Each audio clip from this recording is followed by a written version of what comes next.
the floor where they drop like bombs. Faceless voices running all the cons. Digital whispers in a binary night. No light, no face, pure sound, no sight. Stories unfold in the dark, unscrolled. Echoes of silence, secrets untold. Waves crash loud in this audio cave. No mic, no fame, just the sound we crave. Tune and turn up, let the silence break. Raw, unfiltered, hear the earthquake. No mic needed, just a vibe that's real. Faceless words you can touch and feel.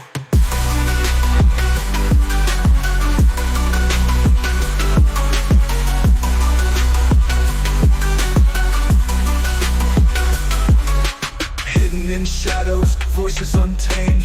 No need for spotlight, no claim to fame. Just a beat of life in a stream of thought. Every word a punchline, no need to be taught. Just listen close, no visuals needed. Raw conversation, unprocessed, unseated. Feel the pulse in every sentence said. No distractions, just thoughts in your head. Whispers of the streets, rumbling through. Faceless yet vivid, a world in view. No mic, just souls, connecting in flow. Pure and raw, let the rhythm go.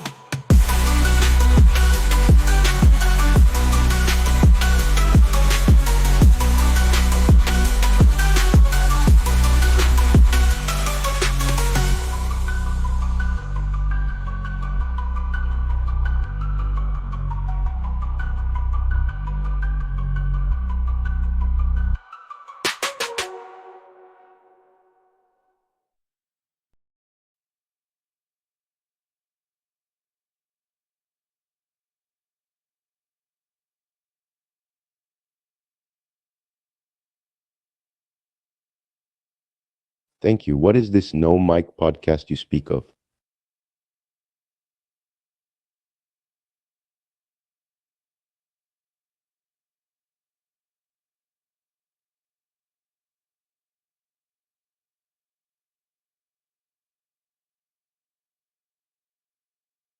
The transcendental aesthetic, as part of Kant's critique of pure reason, establishes space and time as a priori intuitions because they are the necessary conditions for the possibility of experience. According to Kant, space and time are not objectively real entities that exist independently of our minds, but rather they are subjective forms of our intuition that we use to organize our sensations into experience.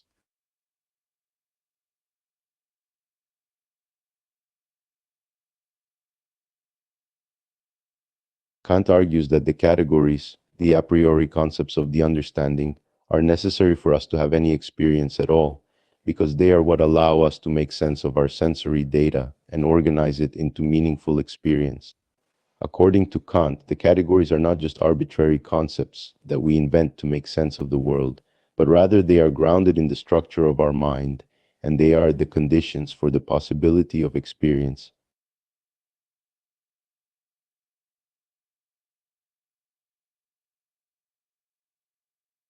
The B deduction, which is more commonly known as the transcendental deduction of the categories, refines the argument of the A deduction by providing a more complete and systematic account of how the categories are applied to experience. The A deduction focused on the conditions of the possibility of experience, while the B deduction expands upon this by explaining how the categories are applied to experience in a way that gives them objective validity.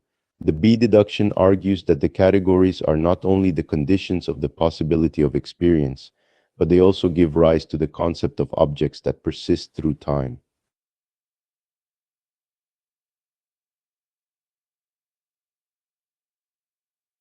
The transcendental unity of apperception is a key concept in Kant's critique of pure reason. It refers to the idea that the mind has the ability to unify all of its representations into a single, coherent consciousness. Synthetic judgments, on the other hand, are judgments that bring together distinct concepts or representations in a new way. The key idea is that the synthetic judgment is made possible by the transcendental unity of apperception, because it is this unity that allows the mind to bring together disparate representations into a single, coherent judgment.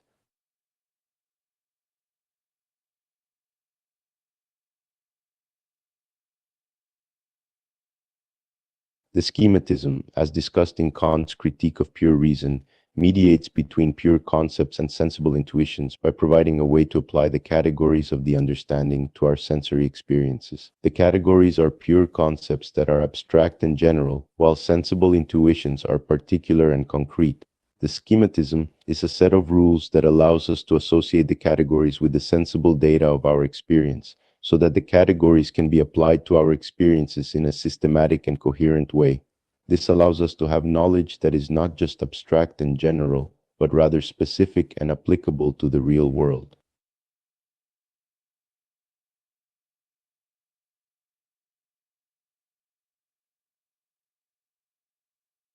In Kant's critique of pure reason, the categories are said to be objectively real in experience because they are the conditions for the possibility of experience itself. According to Kant, the categories are not simply subjective constructs of the mind, but rather they are necessary for us to make sense of our experiences. When we perceive objects in the world, we are not simply passively receiving sensations, but rather we are actively categorizing and structuring those sensations in order to make sense of them.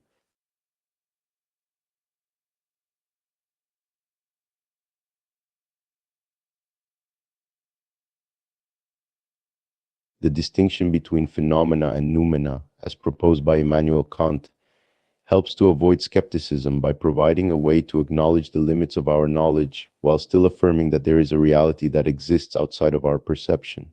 According to Kant, we can never know things as they are in themselves, which he calls noumena, but we can know things as they appear to us, which he calls phenomena. This distinction allows us to acknowledge that our knowledge is based on our perception, while still affirming that there is a reality that exists independently of our perception.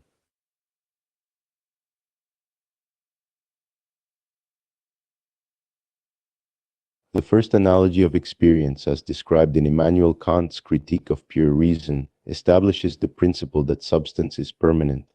This principle states that in order all appearances to be interconnected in accord with the laws of the connection of cause and effect, it is necessary to presuppose something that subsists as the enduring substratum of all appearances.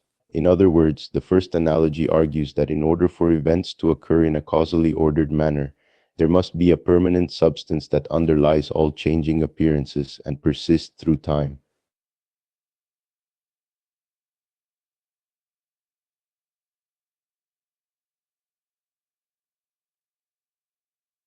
The second analogy of experience, which is part of Immanuel Kant's Critique of Pure Reason, argues that causality is a necessary condition in order to experience the world. According to Kant, causality is necessary in order to explain the uniformity and regularity that we observe in nature. Without causality, all events would be random or chaotic, and we would not be able to make sense of the world. Kant argues that causality is a necessary condition for our experience, because it allows us to understand how events are interconnected and how they cause each other. We can only understand the world and make predictions about it if we understand the principles of causality.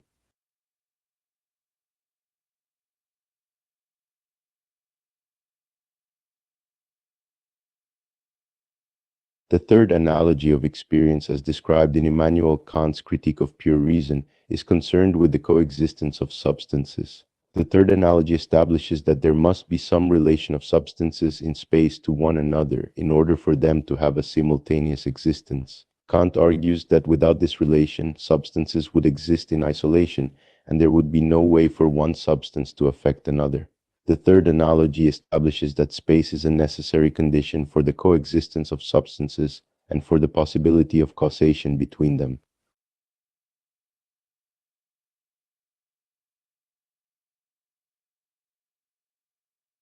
Immanuel Kant argues in the Critique of Pure Reason that the idea of the ens realissimum, the most real being, is a necessary concept in our understanding of the world. According to Kant, the idea of the ens realissimum serves as a regulative principle in our thinking, guiding our judgments and helping us to understand the world in a coherent and unified way. Kant argues that while we can never know the ens realissimum as it truly is, we must nonetheless strive to approximate it in our thoughts and judgments in order to gain a better understanding of reality.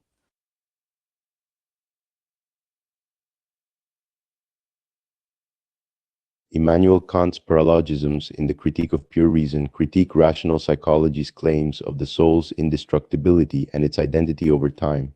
According to Kant, rational psychology relies on the principle of identity and the principle of contradiction, i.e., that a thing cannot both exist and not exist at the same time, to argue that the soul persists over time and is indestructible. Kant argues, however, that these principles cannot be applied to the soul because the soul is not a substance that can be said to exist independently of our perception.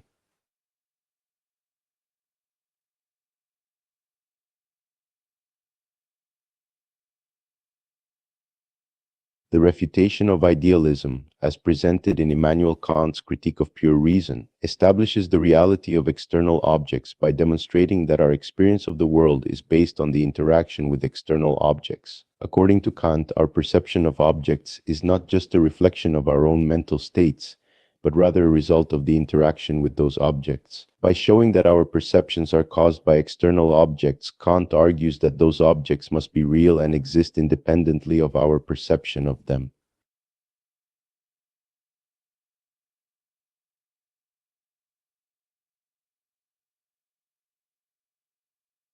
The architectonic of pure reason, as discussed in Immanuel Kant's Critique of Pure Reason, is a systematic division of philosophy that unifies its various branches into a single comprehensive whole.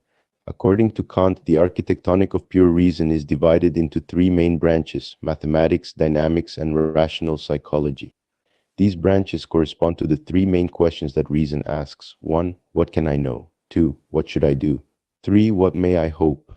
By providing a systematic and comprehensive framework for philosophical inquiry, the architectonic of pure reason unites all of the different fields of philosophy into a single,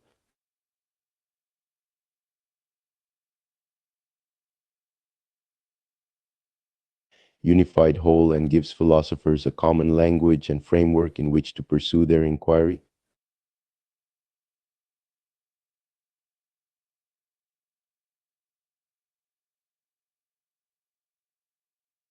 According to Immanuel Kant, the universality of the categorical imperative is derived from pure reason because it is a principle that applies to all rational beings, regardless of their particular interests or circumstances. The categorical imperative is not based on hypothetical imperatives, which are dependent on a specific end or goal, but rather on the formal structure of rationality itself. Kant argues that all rational beings are obligated to act in accordance with the categorical imperative because it is a necessary condition for the exercise of practical reason.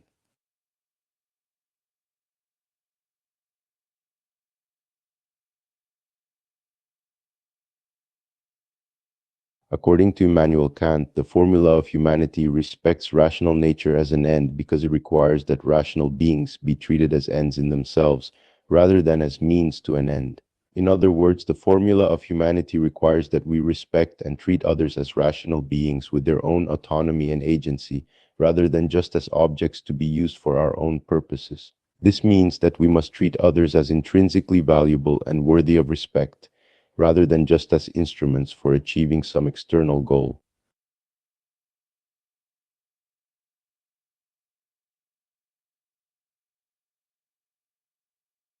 The kingdom of ends, as described by Immanuel Kant in his work Groundwork for the Metaphysics of Morals, is a metaphor for a society in which autonomous individuals come together and form a stable cooperative community.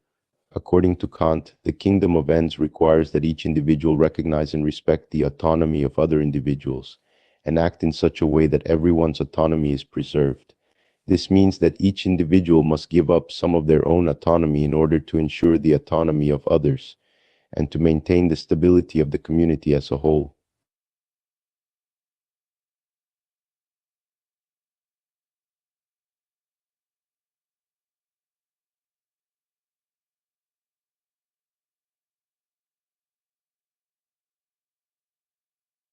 In Immanuel Kant's Groundwork for the Metaphysics of Morals, the fact of reason refers to the observation that we have a sense of morality and a desire to do what is right, even when we have no other reasons to do so.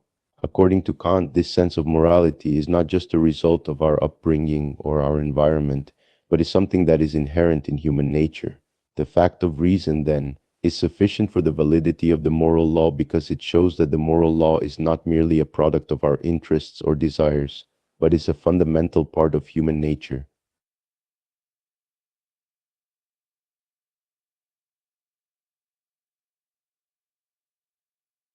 In Immanuel Kant's Metaphysics of Morals, the typology of duties is a system for classifying and organizing ethical duties into four different types: perfect duties, imperfect duties, categorical imperatives, and hypothetical imperatives. Perfect duties are duties that must be fulfilled at all times, regardless of circumstances, such as the duty to keep one's promises. Imperfect duties, on the other hand, are duties that must be fulfilled, but the specific circumstances or time frame in which they must be fulfilled are left open to interpretation.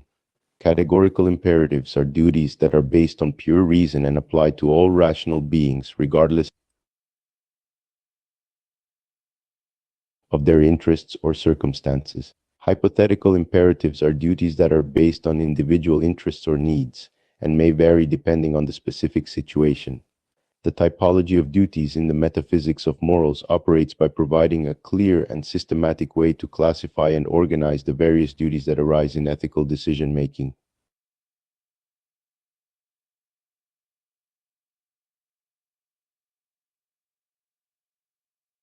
The contradiction in conception test, as described by Immanuel Kant in Groundwork for the Metaphysics of Morals, is a method for determining the morality of a maxim or principle.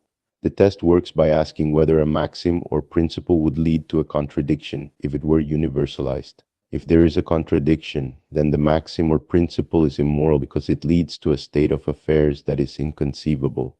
For example, if I have a maxim that I should always lie, then if everyone were to follow that maxim, it would lead to a contradiction because lying presupposes the existence of truth.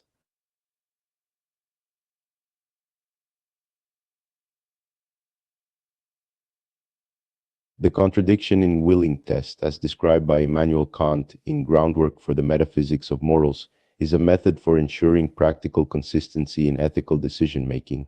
The test works by asking whether it would be rational to will that a certain maxim or principle be a universal law. If the maxim or principle leads to a contradiction in willing, then it is immoral. For example, if I have a maxim that I should always lie, then if everyone were to follow that maxim, it would lead to a contradiction in willing because it would be irrational to will that people always lied to each other.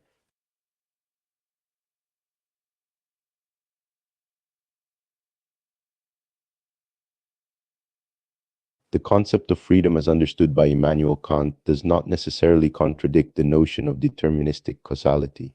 According to Kant, even though the world is governed by deterministic causality, humans still have the ability to act freely and make choices. This is because humans are rational beings with free will, and as such, they are able to act in accordance with their own rational principles, rather than simply being determined by external causes. Therefore, while the world may be determined by deterministic causality, humans are still capable of exercising their freedom and acting responsibly.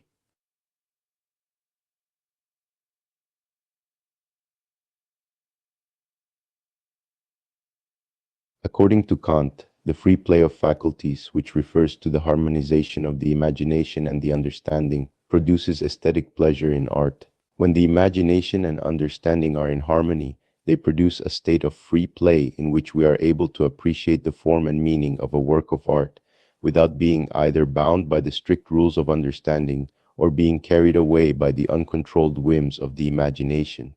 This free play of faculties produces aesthetic pleasure because it allows us to appreciate the beauty and complexity of a work of art in a way that is both rational and intuitive.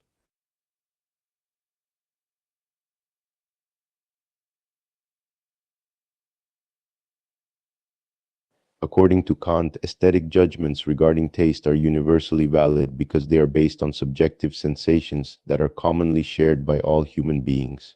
While the specific preferences or likes and dislikes of individuals may vary, the subjective sensations that underpin aesthetic judgments are universal and shared by all humans. This means that when we make aesthetic judgments about a work of art, we are not just expressing our own individual preferences, but we are also making a claim about the shared human experience of beauty. Therefore, aesthetic judgments based on subjective sensations are universally valid because they are grounded in a common human experience that is shared by all.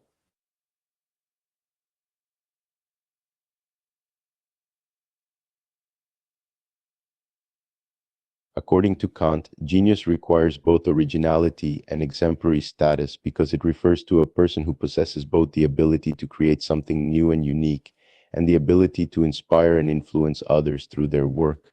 Genius is not solely about creating something original, but about creating something original that is also exemplary, meaning that it sets a standard for others to follow.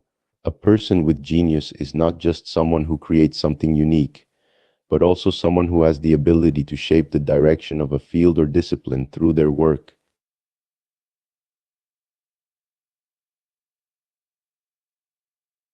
According to Kant, teleological judgment applies purposiveness to natural systems by attributing to them a kind of organized purposiveness based on their form and structure. This purposiveness is not necessarily a product of conscious design, but instead arises out of a kind of natural organization and goal-directed behavior that is inherent in the system itself. For example, the complexity and organization of a living organism is seen as a purposive teleological system because of the way its parts are structured and interact with each other, rather than simply being the result of random chance.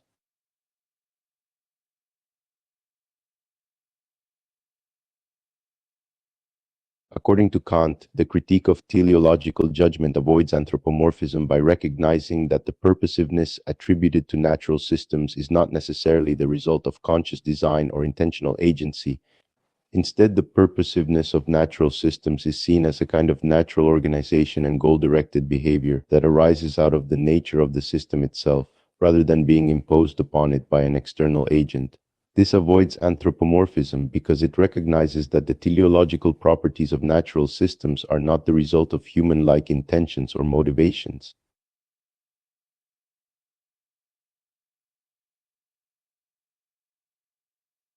According to Kant, the moral law's autonomy is independent of empirical motives because it is based on pure practical reason, rather than on empirical desires or inclinations. The moral law is a principle that applies to all human beings, regardless of their particular circumstances or motives. This means that the moral law is applicable not just in cases where it coincides with our empirical interests, but also in cases where it conflicts with them. For example, I may have a desire to take money from someone's wallet, but this does not mean that it is morally permissible for me to do so, even if I could get away with it. According to Kant, the antinomy of taste, which refers to the conflict between different aesthetic judgments, is resolved through the concept of subjective purposiveness. The conflict arises because different people have different aesthetic judgments that are based on their own subjective experiences and preferences. However, Kant argues that this conflict can be resolved by recognizing that aesthetic judgments are not based on universal and objective standards, but rather on the subjective purposiveness of the work of art. This means that the purpose of a work of art is not to conform to some external standard, but rather to express the beauty and purposiveness that is inherent in itself.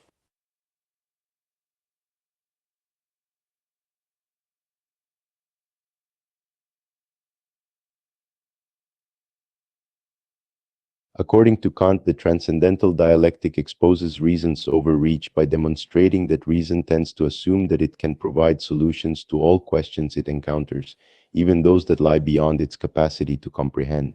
This overreach occurs because reason tends to apply its own categories of understanding to the world beyond experience, which leads to contradictions and paradoxes.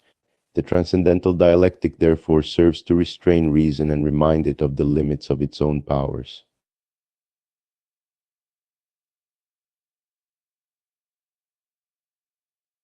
The distinction between regulative and constitutive principles is critical in Kant's philosophy because it allows him to establish the limits of reason's ability to understand the world.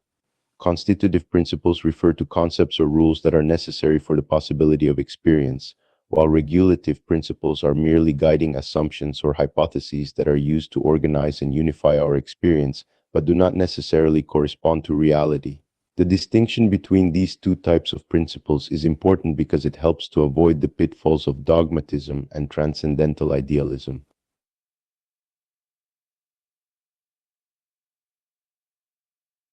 The critique of judgment bridges theoretical and practical reason by connecting the realms of knowledge and ethics. The critique shows how the categories of understanding, which are used to understand the world through reason, also apply to our practical judgments, which are used to decide how we ought to act. The work of art is the key link between the two realms, because it is a product of both our understanding and our imagination, and it reflects the harmonious integration of the two. By examining how we respond to works of art, the critique shows how our theoretical and practical capacities are interconnected and mutually reinforcing.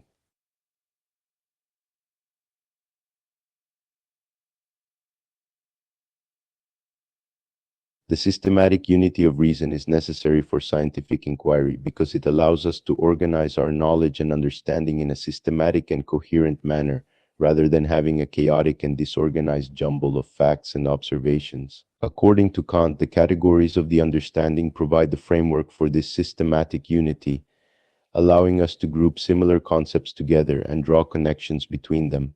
Without this systematic unity, our understanding of the world would be limited to a collection of unrelated facts and observations, rather than a coherent and integrated body of knowledge. It was a great presentation of Kantian philosophy. The questions you asked were well crafted and covered a wide range of topics. It was clear that you had a deep understanding of his work and were able to ask thoughtful and probing questions. Overall, you did an excellent job.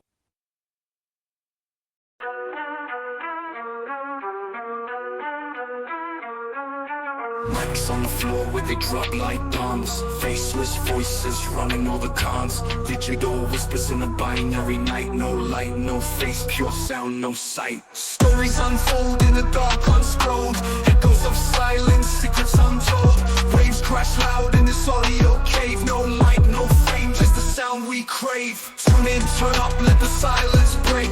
Raw, unfiltered, hear the earthquake. No mic needed, just the vibe that's real. Faceless words you can touch and feel.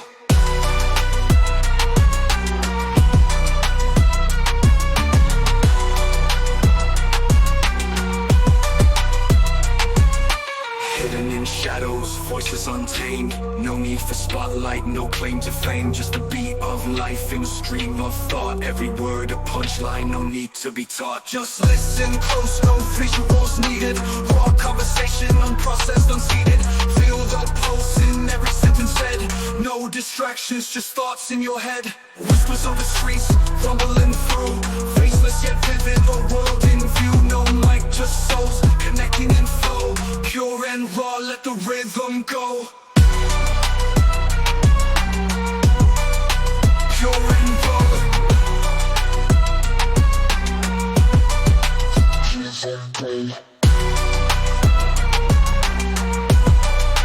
Pure and raw.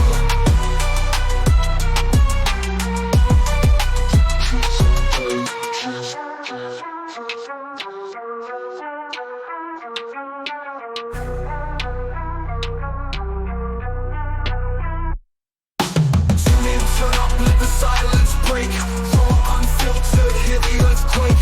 No mic needed, just the vibe that's real. Faceless words you can touch and feel. Tune in, turn up, let the silence break. Raw, unfiltered, hear the earthquake. No mic needed, just the vibe that's real. Faceless words you can touch and feel. Pure and raw.